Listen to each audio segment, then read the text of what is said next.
신명기 6장 25절을 제가 읽어드릴게요. 이 모든 명령을 우리 하나님 여호와 앞에서 삼가 지키면 그것이 곧 우리의 의로움이니라.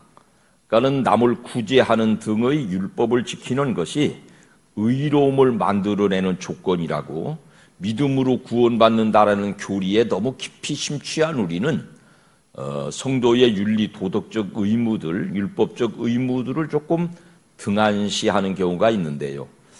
구제를 구원의 조건으로까지 유대인들은 성전 중심의 신앙에서 배우고 가르쳤습니다. 자, 그러다 보니까 성전에 올라가는 사람들이 혹시 구제의 의무를 한 주간 동안 다하지 못했다 그러면 마지막 기회가 있어요. 성전 들어가는 문 입구에다가 마지막으로 구제할 수 있는 장치를 마련해 놓은 거예요. 뭐냐면 나면서부터 장애인인 한 사람을 이 성전 시스템에서 성전 운영하는 사람들이 골라다가 그 자리에다가 앉혀놓는 거예요. 그러면 성전에 들어가는 사람들은 그에게 동전 한 잎을 적선하면서 신앙적 구제의 의무를 감당했다고 여기게 만드는 거죠. 그건 아무나 앉아있을 수 있는 자리가 아니에요. 성전에서 그 사람에게 그 기회를 주고 성전의 직원들이 가서 그 사람을 집에서 데려다가 그 자리에 앉혀놔야 되는 거예요. 그러면 이 사람은 거기서 하루 동안에 이 사람의 불쌍한 모습을 보고 구제한 사람들은 종교적인 의무를 다한 것이고, 이 사람은 거기 얻은 걸 가지고 자기만 먹는 게 아니고 자기를 거기다가 가져다 놓아준 성전에다가 세를 바치고 살아가게 되는, 그러니까 이 사람은 성전을 이루는 한 구성 요소, 성전의 시스템의 일부인 거죠. 말하자면 신앙생활의 교보제라고도 설명할 수 있겠습니다. 자, 세번역 성경으로 그 부분을 한번 읽어보겠습니다. 본문 2절 시작. 나면서부터 시작. 나면서부터 앉은 뱅이인 사람을 사람들이 떼매고 왔다. 그들은 성전으로 들어가는 사람들에게 구걸하게 하려고 그 앉은 뱅이를 날마다 아름다운 문이라는 성전 문 곁에 앉혀놓았다. 자기가 가서 의지적으로 자리를 잡고 구걸하는 게 아니고요, 성전 시스템에 의하여서 그 자리를 차지하고 있는 성전의 시스템의 한 부분, 신앙의 교보제로 앉아 있는 것입니다. 장애인이 오가는 사람들에게 구걸해서 먹고 사는 그 성전이 어디냐면 미래적으로는 교회의 탯자리예요. 거기가 과거적으로는 그 자리는 아브라함이 그 아들 이삭을 제물로 바친 모리아산 꼭대기예요. 그 자식을 잡아 바치는 신앙의 실천을 통해서 하나님 앞에 믿음의 조상이라는 이 믿음이라고 하는 것을 만들어내고 검증받고 합격함으로 교회의 기초를 이룬 사람, 그래서 우리는 아브라함을 일컬어서 믿음의 아버지 혹은 믿음의 조상, 그런 칭호를 부여하죠. 자, 그 과정 좀 살펴볼까요? 자식을 바치라는 명령이 떨어지니까 주저없이 이 아들을 데리고 그 모리아산 꼭대기로 올라갔습니다. 그 목에 칼을 들이대는 순간에 하나님의 사자가 급하게 나타나서 이렇게 외쳐요. 시작. 사자가 이르시되 그 아이에게 내 손을 대지 말라. 그에게 아무 일도 하지 말라. 내가 네 아들 내 독자까지도 내게 아끼지 아니하였으니 내가 이제야 네가 하나님을 경유하는 줄을 아노라. 아브라함의 신앙, 아브라함의 믿음이 거기서 합격점 받습니다. 하나님께서는 여호와 일에 준비해 놓으신 게 뭐랄까요? 어린 양을 준비해 놓으셨고, 아브라함은 그 자리에서, 그 모리아산 꼭대기에서 양을 잡아서 제사를 드린 장소입니다. 어떤 게 부흥에 참석했더니 이분 가지고 어떤 목사님 설교하는데 은혜를 많이 받았어요. 이 자리가 어디냐면 그 이후에 다윗 시대가 되었을 때에 다윗이 그 자리를 성전의 터로 삼아요. 설명을 다 하면 너무 기니까요. 사무엘 한 구절 읽을까요? 시작. 이날에 갓이 다윗에게 이르러 그에게 아뢰되 올라가서 여부수 사람 아라우나의 다장마당에서 여호와를 위하여 제단을 쌓으소서. 이 모리아 산인 꼭대기가 결국은 아라우나의 다장마당이 되는 것이에요. 성전을 세우는 믿음의 자리가 되는 것이에요. 지금도 성전을 세우는 일은 우리 믿음의 중요한 실천이 되지요.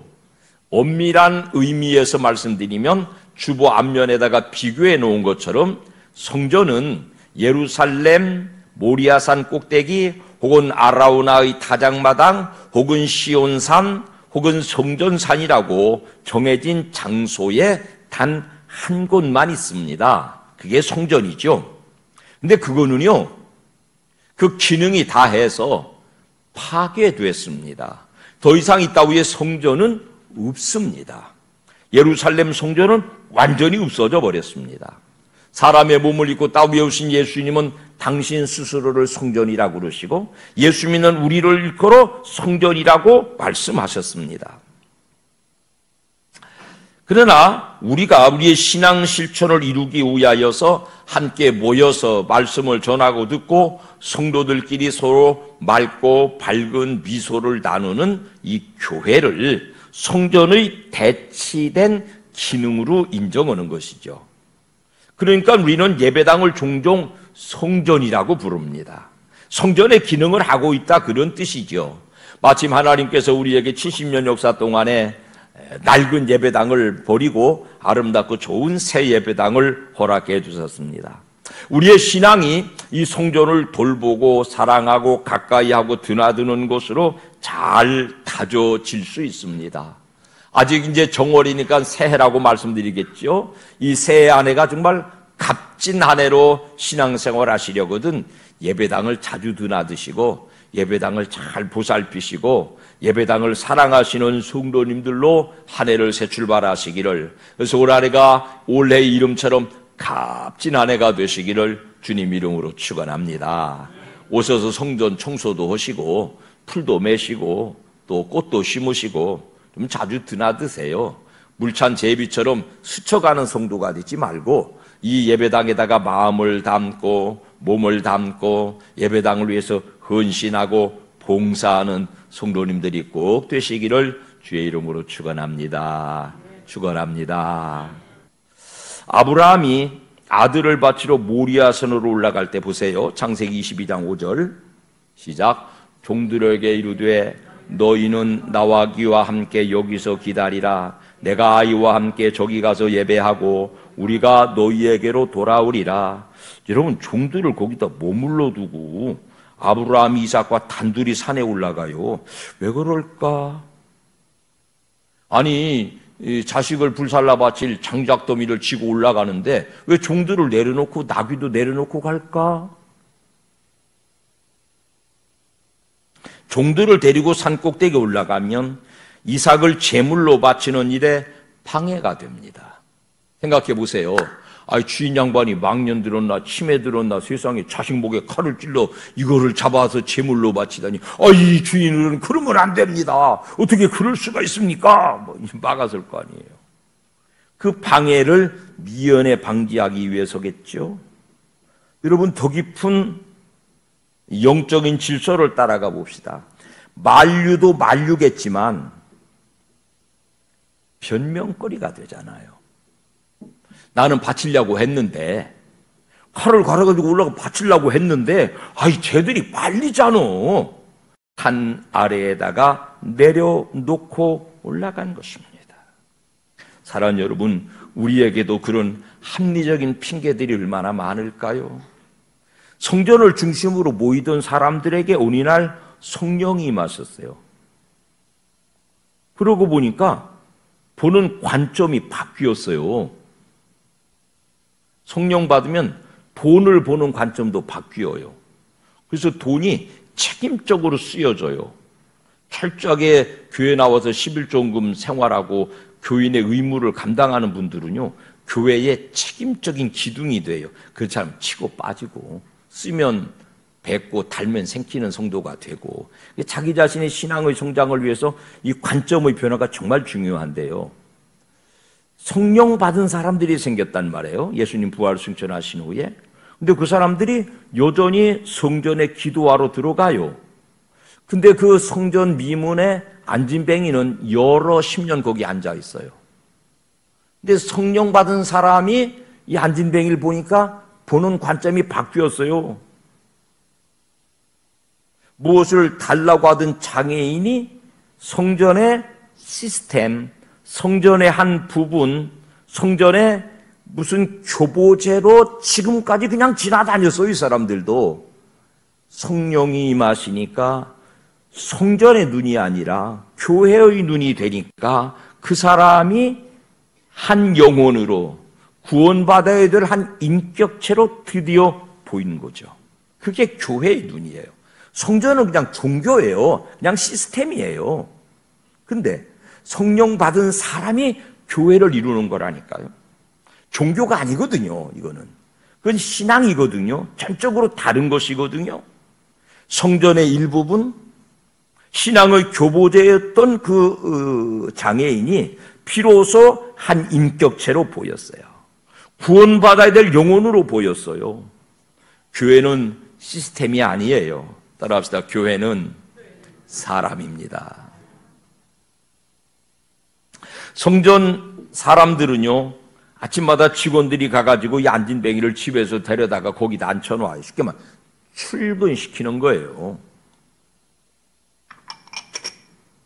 그리고 성전에 드나드는 사람들은 성전의 직원들이 거기다 가져다 놓은 교보제에 내 돈 한 푼을 적선하면서 그제 의무를 다 감당한 자기 만족감으로 성전에 들어가는 거예요.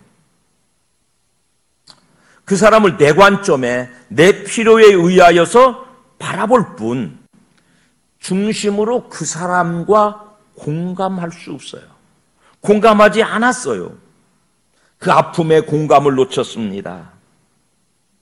그 사람이 인격체라고 하는, 그 사람이 한 달의 영혼이라고 하는 이 굉장히 중요한 관점을 성전은 잃고 있었어요.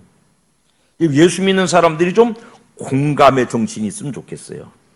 구약의 사람들은 욥과 그 아내가 당한 고난을 잘 공감하지 못하고 자기 관점에서 자기가 가지고 있는 종교적 기준을 가지고 옳다, 그릇되다, 쓰다, 달다 이런 얘기하는 게 욥기예요.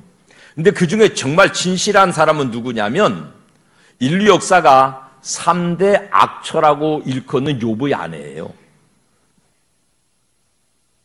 이 욥기를요, 여러 문화권에서 여러 가지로 기록하고 번역했는데요.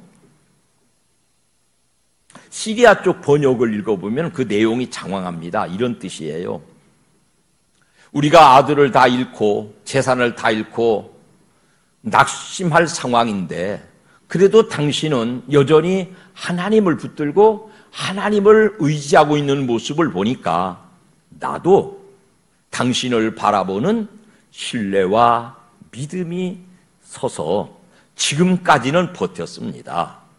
그런데 당신은 이제 몸마저 병들고 깨진 옹기 조각으로 진물 흐르는 전신을 득득 긁고 있는 걸 보니까 하나님이라는 분이 도대체 살아계신 분이기나 한지, 만약에 살아계시다면 왜 우리를 이렇게 가혹하게 다루시는지 도무지 나는 이해할 수가 없어서 욕지거리가 나옵니다. 이제 그만 궁상 좀 떠시고 그 하나님을 향해서 막 쓴소리를 한번 하시고 죽어버립시다. 이게 욥의 아내의 워딩, 이게 욥의 아내가 뱉어낸 말이에요. 여러분, 이게 인간적이지 않아요? 하나님을 향해서 이런 좀 원망도 해보는 것이 사람으로서의 공감대가 있지 않아요? 목회자가 아닌 목회 기술자들이 들어있어요. 속은 다 썩어 문드러지는데 겉으로 언제나 거룩한 사람, 언제나 경건한 사람. 내가 그런 분들을 가르쳐서 말을 하나 만들어냈는데 거룩한 것이 아니라 거룩을 떨고 있다. 경건한 것이 아니라 경건을 떨고 있다. 내가 이런 말로 표현했어요. 오장육부가 썩어 문드러지는데 그걸 가리고 껍데기로 거룩한 척하는 건 가짜 아니냐 이 말이에요. 10자식을 다 잃고 가진 재산 하루아침에 다 날라가고 내 온몸은 만신창이가 되어 있는데 여전히 거룩한 척하고 있어요. 그 하나님을 향해서 항의를 하는 것이 공감 아니겠어요? 이럴 수가 있느냐고 하나님 앞에 반항도 해보는 것이, 다윗처럼 욕지거리를 쏟아내는 것이 공감 아니겠어요? 예수 믿는 사람들이 그 공감의 오장육부 인간인 것을 거절하고 거룩을 떨고 아닌 척하고 위선적으로 그러지 말아요. 그러지 말아요. 공감하세요. 인간인 거 인정하세요.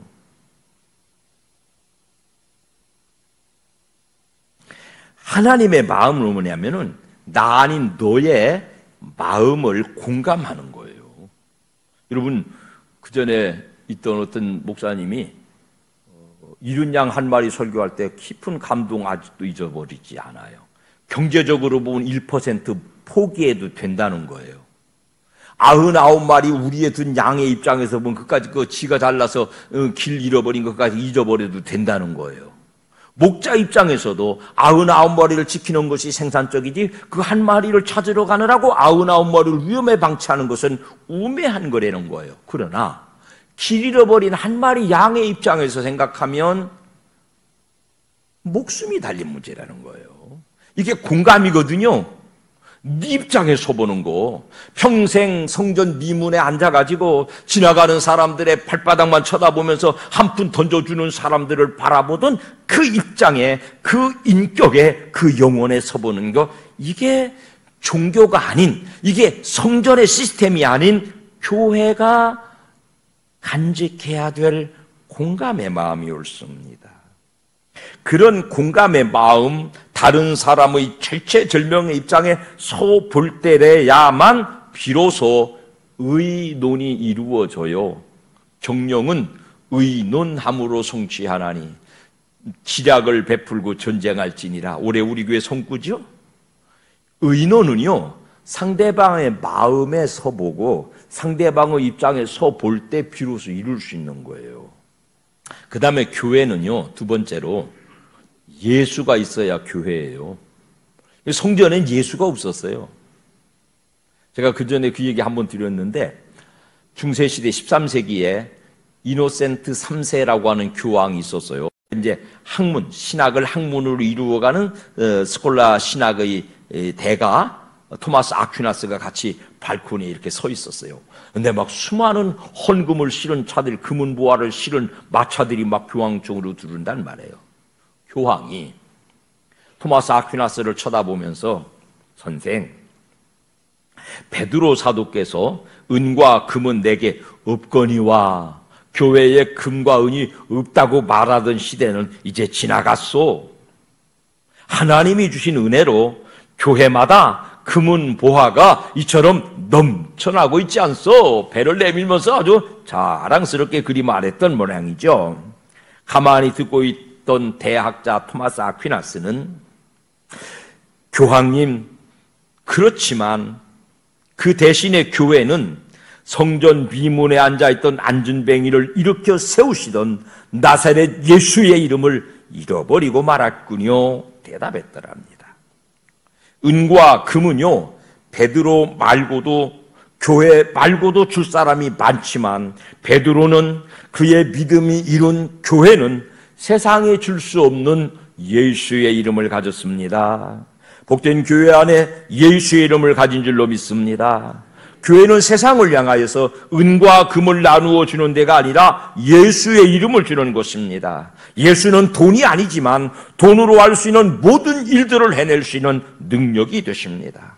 이 장애를 의학적으로 혹시 극복하려고 시도했다면 수많은 돈이 필요했겠죠. 지금 세상이라도. 그러나 예수의 이름만으로 수만금의 병원비도 없이 이 환자는 치료되고 회복되고 구원의 반열에 서게 되었으니, 교회가 간직할 재산은 은과 금이 아니라 예수의 능력을 간직한 교회. 교회는 은과 금을 파는 데가 아니라 예수의 이름의 능력을 파는 곳이 되는 줄로 믿습니다.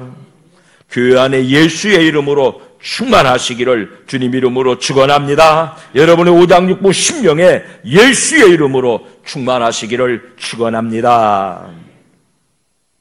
교회는요, 사람들에게 은과 금이 아니라 예수의 이름을 나누어 주는 교회, 예수의 이름을 막 베풀어 주는 교회, 그 다음에 하나님께는 예배를, 찬송을 올려드리는 교회로 쓰임받으시기를 주님 이름으로 축원합니다.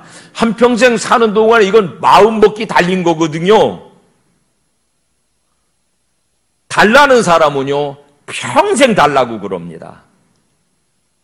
10원짜리 하나라도, 커피 한 잔이라도, 짜장면 한 그릇이라도 달라는 사람 되지 말고 주려는 분들이 되시기를 예수님 이름으로 축원합니다. 축원합니다.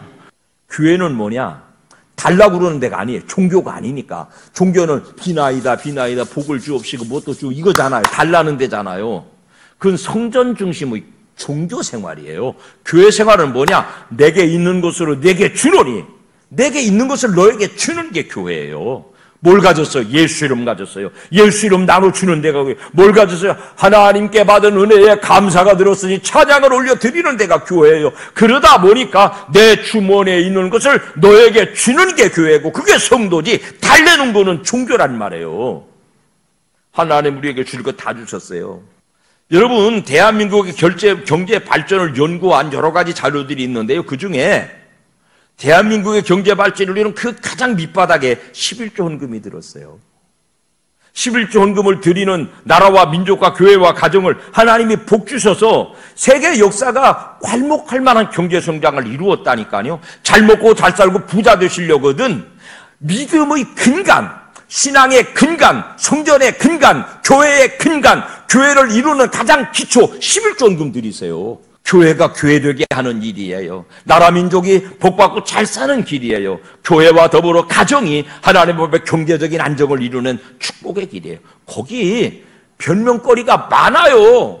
첫째로 율법에서, 아니 율법이 아니라니까, 믿음의 원류라니까. 그 다음에 저는 11조로 교회도 안 내고 제가 필요한 하나님을 풍신 떨지 말고, 누가 그 가난한 자 병든 자를 네 돈 가지고 구제하래? 그 성전에서 하는 일이잖아. 갖다 바쳐요, 아버지께. 그리고 나머지는 교회가 알아서 하세요. 자기 11조 헌금 가지고 자기가 어디다가 뭐 하나님의 일에 쓰는 분들, 이건 그릇된 신앙이에요. 그냥 교회에다 갖다 바치고, 교회가 주의 몸된 교회가 주께서 그 일 하시도록 하세요. 철저한 11조 생활에서 가정경제가 복을 받으시고, 여러분 11조 헌금 한 돈과 안 한 돈은요, 금과 은의 차이예요. 11조 헌금을 드리고 남은 돈은요, 진짜로 가치 있는 돈으로 유용하게 쓰임받아요. 근데 11조 헌금 안 드린 돈은요, 자꾸 날아가요. 건불처럼. 그런 얘기 나중에 11조 헌금을 가르칠 때 다시 말씀드릴게요. 새해입니다. 아직 1월이니까 이 한 해를 살아가는 값진 한 해가 되기 위해서 첫째로 예배당을 사랑하세요. 예배당을 자주 드나드시고 쓸고 닦고 씨도 심고 풀도 메고 청소도 하시고 같이 합시다. 예배당을 사랑합니다. 예배자가 되세요. 철저하고 성실한 예배자가 되세요. 예배 시간은 강연 듣는 시간이 아니에요. 내 자신을 하나님께 드리는 시간이에요. 몸도 마음도 생각도 얼굴도 표정도 정시, 정좌, 정총, 정확한 시간에 정확한 자리에서 여러분을 온전한 제물 되게 하세요. 아무리 값비싼 그릇, 한국 도자기에서 만든 금으로 테두리를 입힌 그릇이라도 입 빠지면 못 쓰잖아요. 아무리 여러분이 예배를 잘 드린다고 해도 시간에 일을 빠지든지 정성에 일을 빠지든지 무슨 집중력에 이가 빠져버리면 아버지가 받으실 수 없는 예배가 돼요. 예배자로 기왕 시간과 정성과 자신을 헌신하는 여러분, 온전한 예배자 되셔서 예배자의 복을 누리시기를 축원합니다. 드리는 인생 사세요. 철저한 헌금 생활, 철저한 11조 헌금 생활 들이심으로 교회를 교회되게 하는, 성전의 종교가 아니라 교회의 신앙이 되게 하는 축복의 새해를 살아내시기를 주님 이름으로 축원합니다.